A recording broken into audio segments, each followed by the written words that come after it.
വിശദമായ റിപ്പോർട്ടുകളിലേക്കാണ് വരുന്നത്. ബാർക്കോഴയിൽ കേസെടുക്കാനാവില്ലെന്ന് അറിയിച്ചു ക്രൈംബ്രാഞ്ച്. പ്രാഥമിക അന്വേഷണത്തിൽ കേസെടുക്കാനുള്ള തെളിവുകൾ ലഭിച്ചില്ല. ശബ്ദരേഖ ചോർത്തിയതിന് പിന്നിൽ ഗൂഢാലോചനയുണ്ടെങ്കിൽ മാത്രം തുടർ നടപടികൾ സ്വീകരിക്കുമെന്നും ക്രൈംബ്രാഞ്ച്.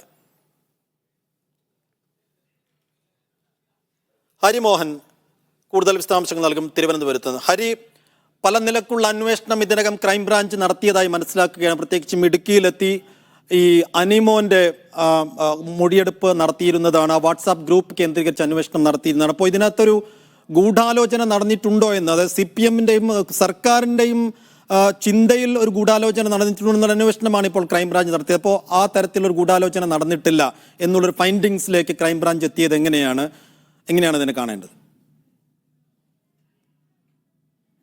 സൈഫുദ്ദീൻ, ഒരു തരത്തിൽ പറഞ്ഞു കഴിഞ്ഞാൽ ഇതിൻ്റെയൊക്കെ ആകത്തുക എന്ന് പറയുന്നത് സർക്കാർ സേഫ് ആയിരിക്കുന്നു എന്നുള്ളത് തന്നെയാണ്. അതായത് കോഴ നടന്നിട്ടില്ല എന്ന് ക്രൈംബ്രാഞ്ച് പറയുമ്പോൾ അത് ഏറ്റവും അധികം ആശ്വാസവും സഹായവും ഒക്കെ ആവുക സംസ്ഥാന സർക്കാരിനാണ്. കാരണം ബാർക്കോഴ ആരോപണം തന്നെ സർക്കാരിനെതിരായിട്ടായിരുന്നു. അതുകൊണ്ടാണ് മന്ത്രി ഇതിലെ ഗൂഢാലോചന അന്വേഷിക്കണം എന്ന് ഒരു പരാതി നൽകിയത്. ഇതുവരെ ക്രൈംബ്രാഞ്ച് നടത്തിയിട്ടുള്ള അന്വേഷണത്തിൽ ലഭിച്ചിട്ടുള്ള മൊഴികൾ, കണ്ടെത്തിയ തെളിവുകൾ എല്ലാം തന്നെ കോഴ ആരോപണം നിഷേധിക്കുന്നതാണ് എന്നുള്ളതാണ് ഔദ്യോഗികമായി തന്നെ ഒരു സ്ഥിരീകരണം ഉണ്ടായിരിക്കുന്നത്. മറിച്ച് ഇതിലെ ഗൂഢാലോചന, അതായത് ഈ ശബ്ദ സന്ദേശം ഗ്രൂപ്പിന് പുറത്തേക്ക് വിട്ട് പ്രചരിപ്പിച്ചതിൽ എന്തെങ്കിലും തരത്തിലുള്ള ഗൂഢാലോചനയുണ്ടെങ്കിൽ സ്വാഭാവികമായിട്ടും അത് അന്വേഷിച്ച് തുടർ നടപടികൾ സ്വീകരിക്കും എന്ന് തന്നെയാണ് ക്രൈംബ്രാഞ്ച് നിലപാട്.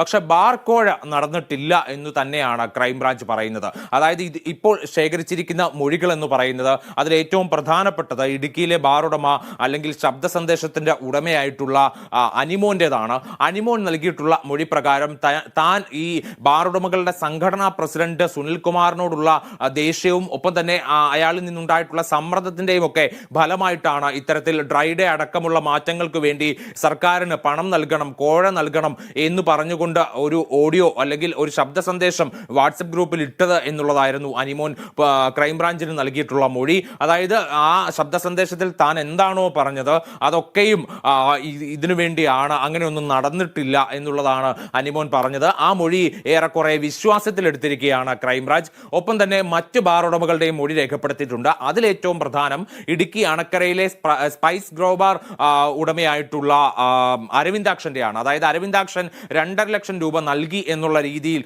നേരത്തെ തന്നെ ആരോപണം ഉയർന്നിരുന്നു. പക്ഷേ അതില്ല, താൻ പണം നൽകിയത് മുൻപ് ആണ്, അതും കെട്ടിടം വാങ്ങാൻ വേണ്ടിയാണ് നൽകിയത് എന്നുള്ളതാണ് അരവിന്ദാക്ഷൻ ക്രൈംബ്രാഞ്ചിന് നൽകിയിട്ടുള്ള മൊഴി. ഒപ്പം തന്നെ ഈ അനിമോൻ ശബ്ദ സന്ദേശം ഇട്ട ഇടുക്കിയിലെ ബാർ ഉടമകളുടെ വാട്സ്ആപ്പ് ഗ്രൂപ്പിലുള്ള 45 പേരുണ്ട്. അവരിൽ ഭൂരിഭാഗം പേരുടെയും മൊഴി ക്രൈംബ്രാഞ്ച് രേഖപ്പെടുത്തി കഴിഞ്ഞിരുന്നു. ഇന്നലെ ഇടുക്കിയിലും മൂന്നാറിലും നെടുങ്കണ്ടത്തും ഒക്കെ എത്തിയാണ് മൊഴി രേഖപ്പെടുത്തിയത്. ആ മൊഴികളിലൊക്കെ തന്നെ ബാർക്കോഴ എന്ന് പറയുന്ന ആരോപണം ഈ ബാർ ഉടമകൾ പാടെ നിഷേധിക്കുകയാണ്. പണം നൽകിയത് കെട്ടിടം വാങ്ങാൻ വേണ്ടി മാത്രമാണ് എന്നുള്ളതാണ് അവരെല്ലാവരും മൊഴി നൽകിയിരിക്കുന്നതെന്നാണ് ക്രൈംബ്രാഞ്ച് പറയുന്നത്. അതുകൊണ്ട് തന്നെ ഇതിൽ ബാർക്കോഴ അല്ലെങ്കിൽ ഡ്രൈ ഡേ അടക്കമുള്ള കാര്യങ്ങൾക്ക് സർക്കാരിന് കോഴ നൽകിയിട്ടുണ്ട് അല്ലെങ്കിൽ നൽകണമെന്ന് നിർദ്ദേശം ഉണ്ടായിട്ടുണ്ട് തുടങ്ങിയ ആരോപണങ്ങളൊക്കെ തന്നെ തള്ളിക്കളയുന്ന രീതിയിലാണ് ക്രൈംബ്രാഞ്ചിന്റെ പ്രാഥമിക അന്വേഷണം വന്നു നിൽക്കുന്നത്. ഇനി ക്രൈംബ്രാഞ്ചിന് അറിയാനുള്ളത് ഒറ്റ കാര്യമാണ്. ഈ ശബ്ദ സന്ദേശം അത് അനിമോൻ എന്തുദ്ദേശിച്ചിട്ടതാണെങ്കിലും ആ ശബ്ദ സന്ദേശം 45 പേരുള്ള വാട്സപ്പ് ഗ്രൂപ്പിൽ നിന്ന് പുറത്തേക്ക് വിട്ട് പ്രചരിപ്പിച്ച് മാധ്യമങ്ങൾക്ക് നൽകിയത് ആരാണ് എന്നതിൽ ഒരു സ്ഥിരീകരണം ക്രൈംബ്രാഞ്ച് നടത്താൻ ഉദ്ദേശിക്കുന്നുണ്ട്. അതായത് അതിലെന്തെങ്കിലും തരത്തിലുള്ള ഗൂഢാലോചനയുണ്ടോ, അതായത് സ്വാഭാവികമായിട്ട് വാട്സപ്പ് ഗ്രൂപ്പിലുള്ളയാൾ ആരെങ്കിലും പുറത്തേക്ക് വിട്ടതാണോ അല്ലെങ്കിൽ ബാർ ഉടമകളുടെ സംഘടനയിലെ പടലപ്പിണക്കത്തിന്റെ പേരിൽ പുറത്തുപോയതാണോ എന്നുള്ളതാണ് ക്രൈംബ്രാഞ്ച് അന്വേഷിക്കുന്നത്.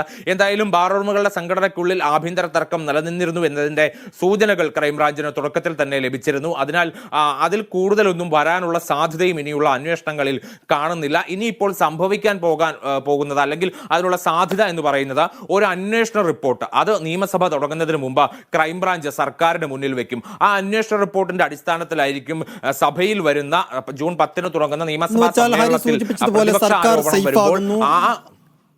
സർക്കാർ സേഫ് ആകുന്നു. ഈ കഴിഞ്ഞ ദിവസങ്ങളിലൊക്കെ സർക്കാരിനെതിരെ, പ്രത്യേകിച്ച് എക്സൈസ് വകുപ്പിനെതിരെ ഉയർന്ന ആരോപണങ്ങളിൽ നിന്നൊക്കെ തൽക്കാലത്തേക്ക് ഒരു പിടിച്ചു നിൽക്കാൻ സർക്കാരിന് കഴിയും. അപ്പോൾ ഇതിനകത്ത് ഇടക്കാലത്ത് കിട്ടിയ വലിയ രാഷ്ട്രീയ ആയുധം എന്നുള്ള നിലയ്ക്ക് പ്രതിപക്ഷം കഴിഞ്ഞ ദിവസങ്ങളിലൊക്കെ ഇത് വലിയ തോതിൽ പ്രയോഗിച്ചു വരികയായിരുന്നല്ലോ. അപ്പോൾ ഇനിയിപ്പോൾ ഈ ക്രൈംബ്രാഞ്ച് ഇങ്ങനെ ഒരു ഫൈൻഡിങ്സിലെത്തിയ സ്ഥിതിക്ക് പ്രതിപക്ഷം ഇനി എന്ത് ചെയ്യും? സൈഫുദ്ദീൻ, അതിനകത്ത് പ്രതിപക്ഷ വളരെ കൃത്യമായിട്ട് ഉന്നയിക്കാൻ പോകുന്ന ആരോപണം അന്വേഷിച്ചത് ക്രൈംബ്രാഞ്ച് ആണ്. ഇത് സമാന്തര അന്വേഷണം നടത്തുന്നുണ്ടെങ്കിൽ അത് എക്സൈസ് ഇന്റലിജൻസ് ആണ്. ഒപ്പം തന്നെ സർക്കാരിന്റെ കീഴിലുള്ള മറ്റ് ഏജൻസികൾ ആരെങ്കിലും അന്വേഷണം നടത്തുകയാണെങ്കിൽ അതിനെല്ലാം രാഷ്ട്രീയമായി പ്രതിരോധിക്കാൻ പ്രതിപക്ഷത്തിന് സാധിക്കും എന്നുള്ളത് തന്നെയാണ്. കാരണം ആരോപണം ഉയർന്നിരിക്കുന്നത് ഈ സർക്കാരിലെ എക്സൈസ് വകുപ്പ് മന്ത്രിക്കും ടൂറിസം വകുപ്പ് മന്ത്രിക്കും എതിരാണ്. സർക്കാരിന്റെ മദ്യനയത്തെക്കുറിച്ചാണ് ഈ ആരോപണങ്ങൾ ഉയർന്നു വന്നിരിക്കുന്നത്. അതുകൊണ്ട് തന്നെ സർക്കാരിന്റെ ഏജൻസി അന്വേഷിക്കുന്നത് സ്വാഭാവികമായിട്ടും സർക്കാരിനെ സംരക്ഷിക്കാൻ വേണ്ടിയാണ് എന്നുള്ള ആരോപണം തന്നെയായിരിക്കും, അല്ലെങ്കിൽ ആ ഒരു പ്രതിരോധം തന്നെയായിരിക്കും പ്രതിപക്ഷത്തിന്റെ ഭാഗത്തുനിന്ന് ഉയരാൻ പോകുന്നത്. അതാണ് ഒരു ഘട്ടത്തിൽ ജുഡീഷ്യൽ അന്വേഷണം വേണമെന്നുള്ളൊരു ആവശ്യം പ്രതിപക്ഷം ഉയർത്തിയത്. ഒരറ്റത്ത് ജുഡീഷ്യൽ അന്വേഷണം എന്ന ആവശ്യം നിലനിൽക്കുന്നു, അപ്പുറത്ത് കേന്ദ്ര ഏജൻസികൾ അന്വേഷിക്കണം എന്ന് പറയുന്ന ആവശ്യം നിൽക്കുന്നു. അതായത് പക്ഷേ ഈ ആവശ്യങ്ങൾ ഒന്നും തന്നെ നിലവിൽ ഇതുവരെ അനുവദിക്കപ്പെട്ടിട്ടില്ല. ആകെ അന്വേഷിക്കുന്നത് ക്രൈംബ്രാഞ്ചും ഒപ്പം തന്നെ എക്സൈസ് ഇന്റലിജൻസുമാണ് ഇതിൽ സമാന്തര അന്വേഷണങ്ങൾ നടത്തുന്നത്. ഇത് രണ്ടും സർക്കാരിന്റെ ഏജൻസികളാണ്. ആ സർക്കാർ ഏജൻസികൾ അന്വേഷിച്ചു കഴിഞ്ഞാൽ ഈ ആരോപണം ഒരിക്കലും തെളിയിക്കപ്പെടില്ല. ആ സർക്കാരിനെ ഇപ്പൊ സൈഫുദ്ദീൻ നേരത്തെ ചൂണ്ടിക്കാണിച്ചതുപോലെ, ഞാൻ മുമ്പ് പറഞ്ഞതുപോലെ, സർക്കാരിനെ സേഫ് ആക്കുന്ന രീതിയിലുള്ള അന്വേഷണം മാത്രമാണ് നടക്കുക എന്നുള്ളതായിരിക്കും പ്രതിപക്ഷം ഇതിൽ ഉയർത്തി കാണിക്കാൻ പോകുന്നത്. അതുകൊണ്ട് തന്നെ ഈ ഇപ്പോൾ നിലവിൽ കണ്ടെത്തിയിരിക്കുന്ന ഫൈൻഡിങ്സ് രാഷ്ട്രീയമായി പ്രതിപക്ഷത്തെ പ്രതിരോധത്തിലാക്കുമെന്ന് കരുതാൻ വയ്യ. പക്ഷേ എങ്കിൽ പോലും ഈ സർക്കാരിനെ സംബന്ധിച്ച് വലിയ ആശ്വാസമാണ്. ആ അന്വേഷണ റിപ്പോർട്ട് കയ്യിൽ കിട്ടിക്കഴിഞ്ഞാൽ നിയമസഭയിൽ പ്രതിപക്ഷത്തിന് മുന്നിൽ പിടിച്ചു നിൽക്കാൻ കഴിയുമെന്നുള്ളതാണ് സർക്കാരിനെ സംബന്ധിച്ച് ലഭിക്കുന്ന ബോണസ്. സൈഫുദ്ദീൻ. എണ്ണിപ്പറയും ഓരോ വോട്ടും. June 4 media 1-നൊപ്പം.